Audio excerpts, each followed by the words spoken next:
सभी आंगनबाड़ी सेविका सहायिकामणी बहनों का हमारे आज के इस वीडियो में बहुत बहुत स्वागत है। तो आज बहुत अच्छी न्यूज निकल कर आ रही है। आंगनबाड़ी कार्यकर्त्री और शिक्षक भी हुए सम्मानित। ये यूपी के वाराणसी जिले से निकल कर आ रही है। दीक्षांत समारोह में कुलाधिपति आनंदीबेन पटेल ने स्कूली बच्चों, आंगनबाड़ी कार्यकर्त्रियों और शिक्षकों को भी सम्मानित किया। इस दौरान डीएम सोनभद्र बद्रीनाथ सिंह और सीडीओ जागृति अवस्थी उपस्थित रही। विद्यापीठ के गांधी अध्ययन सभागार में सुबह 10 बजे शिष्टमंडल यात्रा के साथ दीक्षांत समारोह का शुभारंभ हुआ। कुलाधिपति के साथ मुख्य अतिथि और विशिष्ट अतिथियों ने महात्मा गांधी, राष्ट्ररत्न शिव प्रसाद गुप्त और डॉक्टर भगवान दास की आवच्छ प्रतिमाओं पर माल्यार्पण किया। कुलपति प्रोफेसर आनंद कुमार त्यागी ने स्वागत संबोधन दिया। राज्यपाल ने बनारस के वच्छाव आंगनबाड़ी केंद्र की रेखा देवी को उत्कृष्ट आंगनबाड़ी का पुरस्कार दिया। ग्रीन ग्रुप की महिलाओं को पुरस्कृत करते हुए उन्होंने कहा कि जो काम इन्होंने कर दिया वह कोई नहीं कर सकता। राज्यपाल ने पंडित दीनदयाल उपाध्याय की जयंती पर महात्मा गांधी, पंडित दीनदयाल और डॉक्टर अंबेडकर के विचारों पर आधारित स्मारिका और गांधी, अंबेडकर और दीनदयाल पुस्तक का विमोचन भी किया। समारोह में दी गई 97,252 डिग्रियों और उपाधियों को उन्होंने डिजिलॉकर पर अपलोड किया। इसके बाद विद्यापीठ के गोद लिए गए विद्यालयों के 36 बच्चों और शिक्षकों को भी पुरस्कृत किया। दूसरी खबर देखिए निकल कर रहे हैं, हिंदुस्तान आर्टिकल में छपा हुआ है। आंगनबाड़ी के विकास के लिए राज्यपाल ने किया सम्मानित। ये यूपी के सोनभद्र जिले से महात्मा गांधी काशी विद्यापीठ वाराणसी के 46वें दीक्षांत समारोह में राज्यपाल उत्तर प्रदेश ने जनपद के औद्योगिक इकाइयों को आंगनबाड़ी केंद्रों के विकास के लिए किए गए उत्कृष्ट कार्यों को लेकर प्रशस्ति पत्र देकर सम्मानित किया। बुधवार को महात्मा गांधी काशी विद्यापीठ वाराणसी में आयोजित 46वां दीक्षांत समारोह के अवसर पर निगमित सामाजिक दायित्व के तहत किए जा रहे आंगनबाड़ी केंद्रों के विकास के क्षेत्र में उत्कृष्ट कार्यों के लिए Hindalco industries limited, Renukoot UltraTech cement limited, डॉला NCL खाड़िया परियोजना, Birla carbon India private limited, Renukoot एवं भारतीय स्टेट बैंक शाखा रॉबर्ट्सगंज को राज्यपाल आनंदीबेन पटेल ने प्रशस्ति पत्र देकर सम्मानित किया। दीक्षांत समारोह के दौरान विभिन्न आंगनबाड़ी केंद्रों को 200 किट्स प्रदान की गई, जिसमें 100 किट्स विश्वविद्यालय और 100 किट्स जिलाधिकारी की ओर से दी गई। इसके साथ ही वाराणसी और सोनभद्र जिलों की टॉप 3 आंगनबाड़ी कार्यकर्तियों को भी सम्मानित किया गया। इसके अलावा राज्यपाल ने जिलाधिकारी और मुख्य विकास अधिकारी को पुस्तक देकर सम्मानित भी किया। यूपी के इटावा जिले से निकल कर आ रहा है कि कुपोषण दूर करने को चला अभियान। 1 लाख से ज़्यादा महिलाओं को मिलेगा लाभ।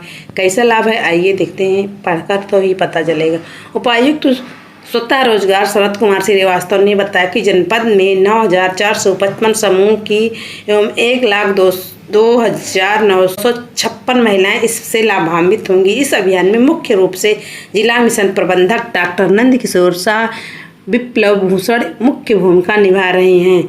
लगभग 50% बच्चों में किसी न किसी रूप में कुपोषण है। बहुत सी ऐसी किशोरी और गर्भवती महिलाएं हैं जो एनीमिया से पीड़ित हैं।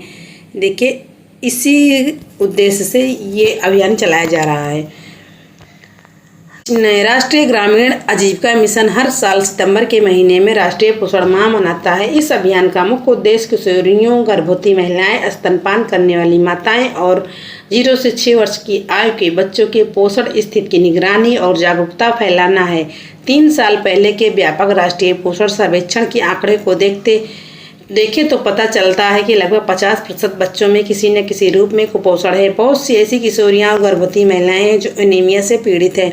उपायुक्त स्वतः रोजगार शरद कुमार श्रीवास्तव ने बताया कि पोषण महाअभियान के क्रम में हर गांव में NRLM की तरफ से स्वयं सहायता समूहों का केडर भी काम कर रहा है, जो गाँव के समूहों की महिलाओं के साथ खाद्य पोषण, स्वास्थ्य और स्वच्छता पर काम कर रही है, जिसमें वह महिलाओं को बताती हैं कि प्रतिदिन के भोजन में 7 खाद्य समूह कम से कम बच्चों को दें। 4 खाद्य समूह का भोजन अवश्य खिलाएं। साथ में बच्चों को माँ का दूध भी जारी रखें, जिससे उनका बच्चा स्वस्थ रहे। रहेगा और कुपोषित होने से बच जाएगा। महिलाओं को प्रतिदिन के भोजन में 10 खाद्य समूह में से कम 5 खाद्य समूह का भोजन प्रतिदिन के लिए खाने में अवश्य शामिल करना चाहिए। वो 5 प्रकार के खाद्य समूह क्या होते हैं इसमें तो नहीं लिखा, लेकिन मैं आपको बताते हैं। जैसे दाल हो गया 1 खाद्य समूह, और चावल और रोटी 2 खाद्य समूह हुए। हरी साग सब्जी 3 खाद्य समूह हो गए, और चौथा आप लीजिए दूध से रिलेटेड, जैसे ले लें आप पनीर ले लें, दूध से बनी जैसे खीर ले लें, नहीं दूध ही ले लें। ये 4 प्रकार के खाद्य समूह तो सभी के यहाँ उपलब्ध है, और जिसमें और खाद्य समूह दिए गए वो लगभग सभी के घरों में पर्याप्त नहीं होते। जैसे फल हो गए, मीट मांस हो गए, और सूखे मेवे हो गए, ये चीज़ें होती हैं, लेकिन जिसमें से 4 बहुत ही आवश्यक हैं। इसके साथ ही स्वयं सहायता समूह की महिलाओं द्वारा जागरूकता रैली, रंगोली दीपोत्सव, गोदभराई, वचन दिवस आदि कार्यक्रम का आयोजन किया जा रहा है। चौथी न्यूज़ देखिए कहाँ से निकल कर आ रही है। ये हमारे यूपी के अम्बेडकर नगर जिले से कुपोषण के खात्मे को लोगों को किया जा रहा जागरूक।